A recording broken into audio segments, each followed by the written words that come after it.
Friends,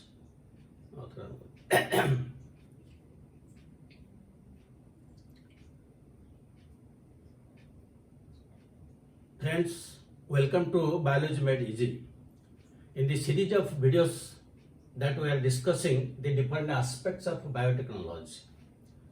In part 1, we have discussed the different enzymes. In part 2, the different types of vectors. And in part 3, today we'll discuss the next one, competent host, and then the techniques.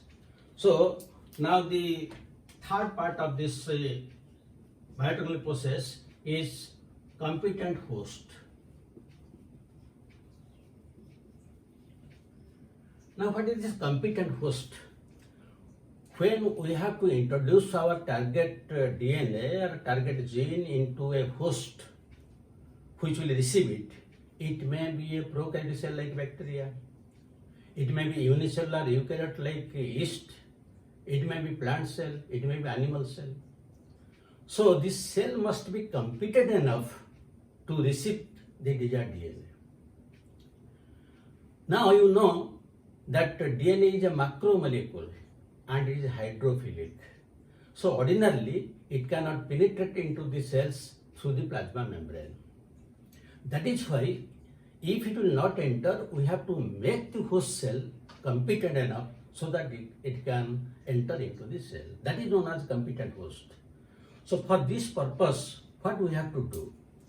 Suppose let us take in a system, let us take E. coli. And here let us put our target DNA directly or either through the help of a vector. Now how it will enter? Because it is hydrophilic and it cannot enter. Now if somehow we can make the cell membrane of the host permeable to this, then it is possible. And usually when we give divalent ions like calcium, it increases the pore size of the membrane. So if we put it in a calcium chloride solution, now it will increase the porosity of the cell membrane and there is every possibility that this DNA will enter into the host cell. And after putting it in calcium chloride, then we have to incubate it in ice, followed by brief heat shock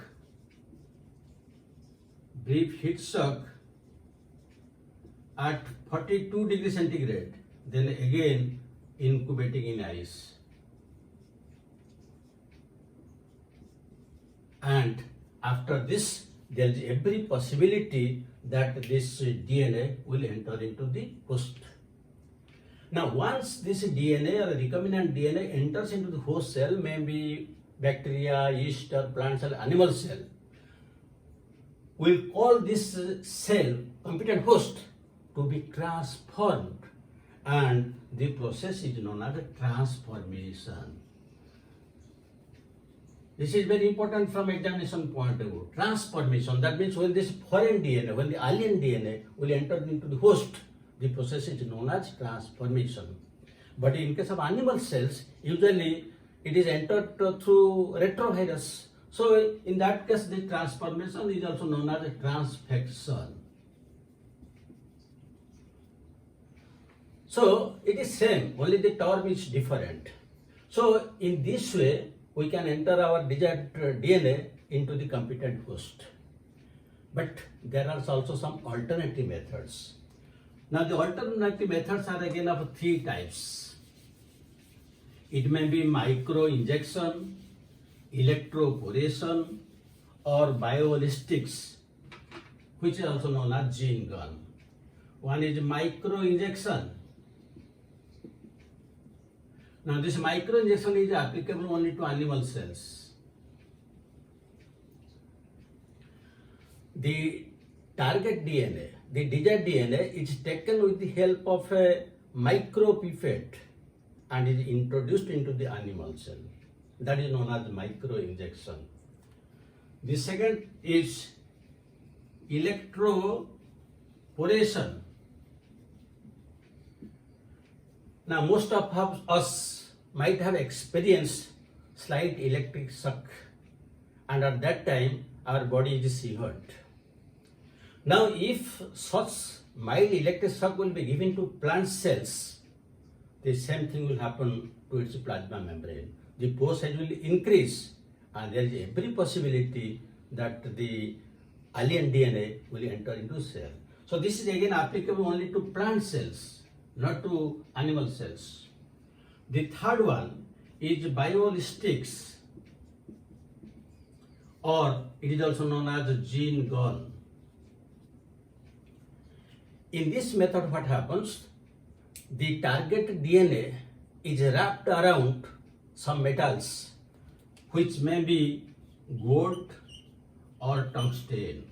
It may be gold or tungsten.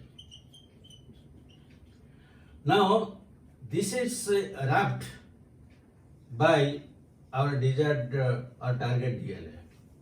Either this or this. Then with the help of a micro projectile gun, this is bombarded into the plant cells. Again, only to plant cells, not to animal cells. So this method is known as biolistics or gene gone. Now here you may ask, why only gold and tungsten are taken while silver or iron so abundantly available? The answer is, gold and tungsten, they do not undergo any reaction inside the cell. But if we give silver, iron, they will undergo reactions. That is why this either tungsten or gold are selected. So these are the different methods by which the target DNA can be introduced into the host cell, and then further experiments will carry on. So now the third part is over. Come to the fourth part. The fourth part is techniques.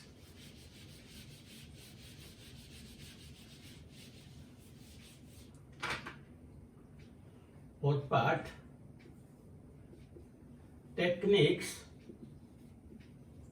of recombinant DNA technology. So here again there are several sub-steps. Number one, isolation of DNA. Number two, cutting and separation of DNA. Then number three, amplification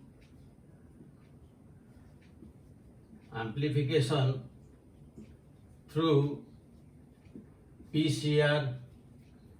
Fourth point, formation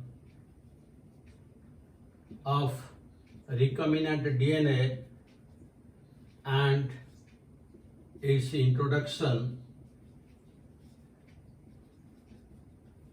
to host. Number five, identification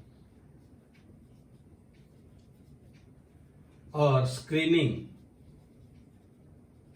of recombinants, and the last step is obtaining desirable product and downstream processing. Now we'll discuss one by one.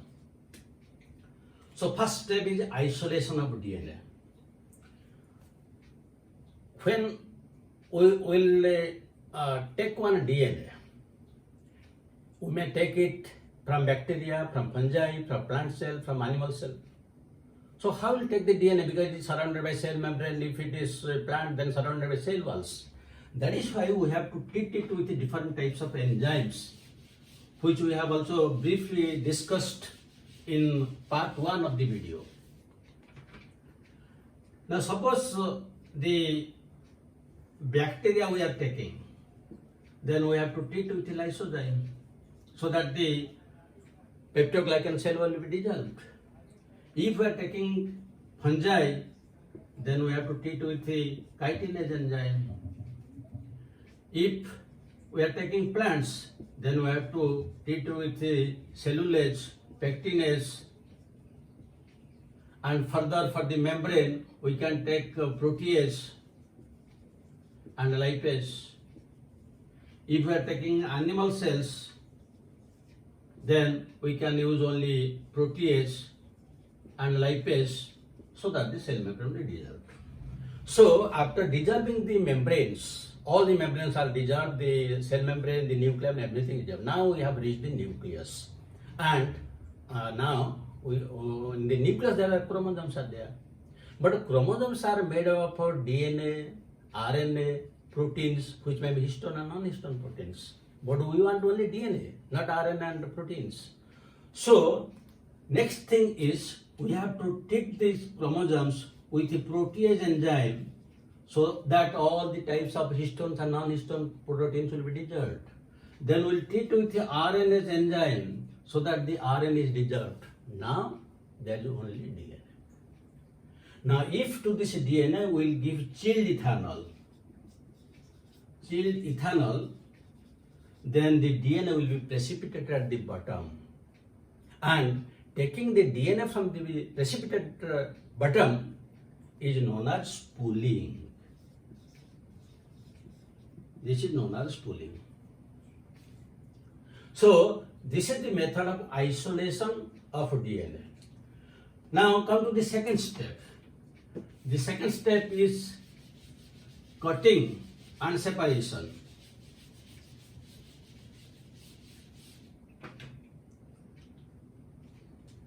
Second step, cutting and separation of DNA. Now the DNA which I have taken in the first step after spooling, that is to be cut into different fragments with the help of a restriction enzyme, which is known as a restriction digestion. Restriction digestion. So now the DNA is cut into different fragments. But how to separate them so that we can get our target DNA? That is known as separation. For this we have to use gel electrophoresis.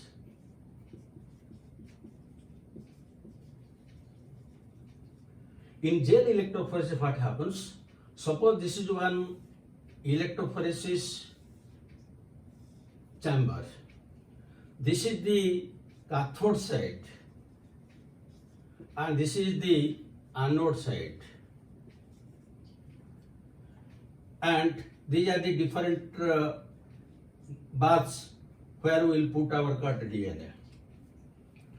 Now, DNA is negatively charged. So when we will put them, we will put in this cathode side. Here the DNA molecules will be there. And in this medium or matrix, there is agarose gel. Agarose gel. This agarose gel is a mucopolysaccharide obtained from seaweeds, mostly the red algae. It has some sieve-like structures, means pore-like structures through which the DNA can move. That is why that is used. Now when we will connect it with electricity, now the DNA fragments will move from the cathode to the anode side, from the negative charge side to the positive charge side. And how they will move? Those which are smaller fragments, they will move faster towards the anode and the bigger will be towards this cathode. So now they will be like this.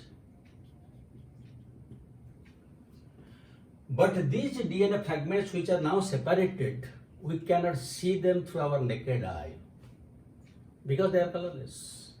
So how we will take our target DNA? For this purpose, we have to treat this DNA with ethidium bromide.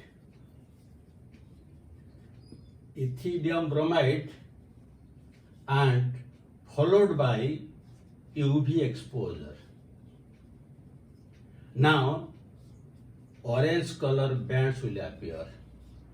Orange color bands will appear.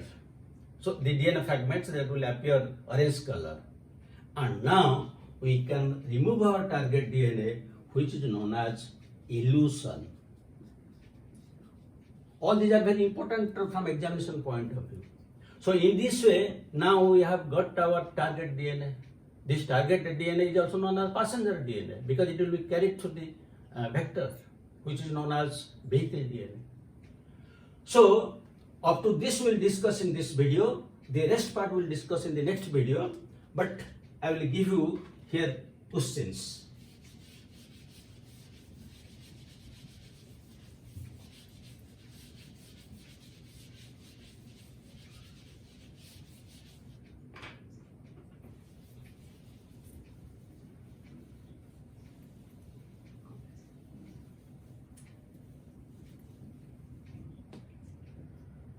So one question you can write. In biolistics, which metal is used? Which metal is used? A choice silver, B choice gold, C choice diamond, and D choice iron. You will be able to answer it. Number 2. Removal of DNA from chilled ethanol is called A choice elution, B choice spooling, C choice cooling, D choice digestion. Then you can take one third question. When DNA is treated with ethidium bromide,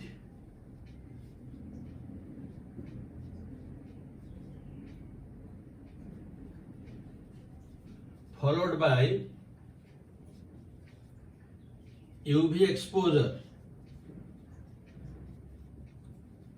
which color appears? A choice red, B choice yellow, C choice orange, and D choice pink. You will be able to answer all these questions. Thank you very much for watching it. Have a good day.